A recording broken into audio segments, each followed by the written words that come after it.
साथियों,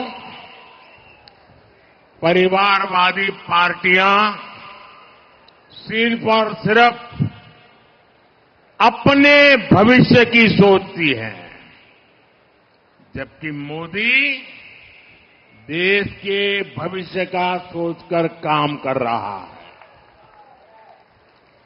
परिवारवादी पार्टियों के समय देश के 18,000 गांव में बिजली नहीं थी। देश के 2.5 करोड़ से ज्यादा घर अंधेरे में थे। आप भी जानते हैं, 21वीं सदी की बहुत बड़ी चुनौती एनर्जी सिक्योरिटी है। आज हमारी सरकार इस दिशा में भी तेजी से काम कर रही है। अभी मैं कल्पाकम से ही वहीं से आ रहा हूं, जहां भारत ने ऊर्जा क्षेत्र में आत्मनिर्भर बनने के लिए बड़ा कदम उठाया है। आज कल्पाकम में देश के पहले और made in India fast breeder reactor ने बिजली उत्पादन के लिए ऐतिहासिक पड़ाव पार किया है। तकनीकी भाषा में कहें तो आज इस परमाणु ऊर्जा केंद्र में कोर लोडिंग का आरंभ हो गया है। कुछ ही समय में इससे बिजली उत्पादन शुरू हो जाएगा। इस रिएक्टर के चालू होने के बाद भारत ऐसी टेक्नोलॉजी हासिल करने वाला दुनिया का दूसरा देश बन जाएगा।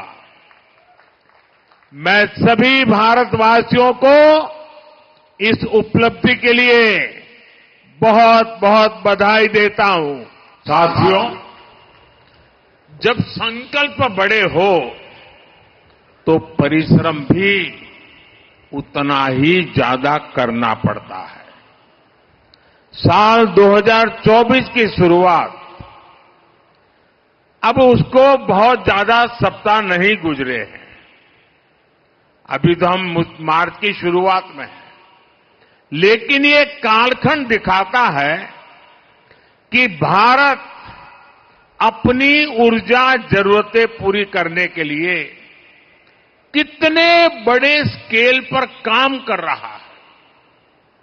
कुछ दिन पहले ही मैंने काकरापार परमाणु ऊर्जा केंद्र में स्थापित 1400 मेगावाट की क्षमता वाले 2 नए रिएक्टर राष्ट्र को समर्पित किए।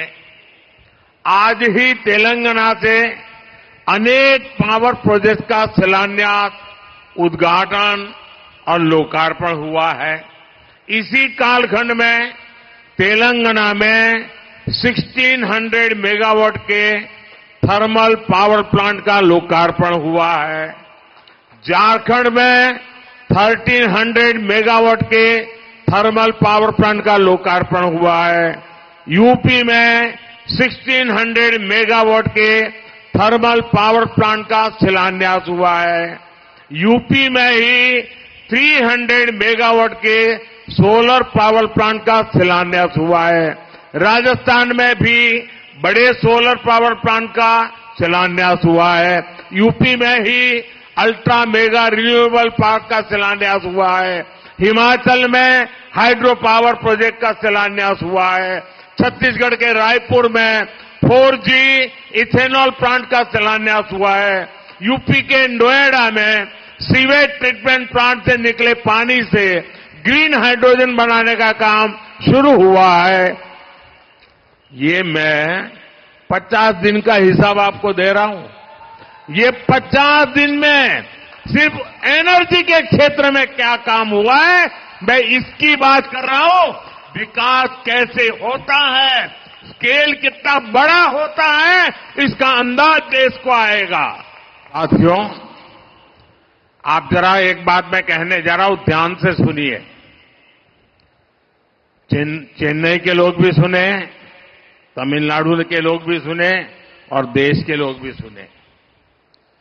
कुछ दिन पहले तमिलनाडु में ही देश के पहले green hydrogen fuel cell vessel को लॉन्च किया गया था। यूपी के मेरठ सिंभावली ट्रांसमिशन लाइन्स का उद्घाटन इसी दौरान हुआ है। कर्नाटक के कोप्पल में विंड एनर्जी जोन से ट्रांसमिशन लाइन्स का उद्घाटन भी किया गया है। साथियों, जो एक महत्वपूर्ण बात मैं कहना चाहता हूं, भारत सरकार द्वारा 1 करोड़ परिवारों को मुफ्त बिजली, ये आपके लिए है, चेन्नई के लिए है, तमिलनाडु के लिए है, देश के लिए है, विशेष करके मध्यम वर्ग के लिए मुफ्त बिजली, जीरो बिल, मुफ्त बिजली देने वाली पीएम सूर्यघर मुफ्त बिजली योजना भी शुरू की गई है। इस योजना पर सरकार 75,000 करोड़ रुपए खर्च करने जा रही है। बिजली से जुड़े ऐसे अनेक प्रोजेक्ट्स भारत को बिजली सेक्टर में आत्मनिर्भर बनाएंगे और इसमें तमिलनाडु की बहुत बड़ी भूमिका रहेगी। आप अपने घर में सोलार से बिजली बना सकेंगे, 300 यूनिट बिजली आपका जीरो बिल, और ज्यादा बिजली पैदा करेंगे तो सरकार खरीदेगी, आपको बिजली बेच करके कमाई होगी। हर परिवार की बिजली खुद की होगी, बिजली बेचकर कमाई भी होगी।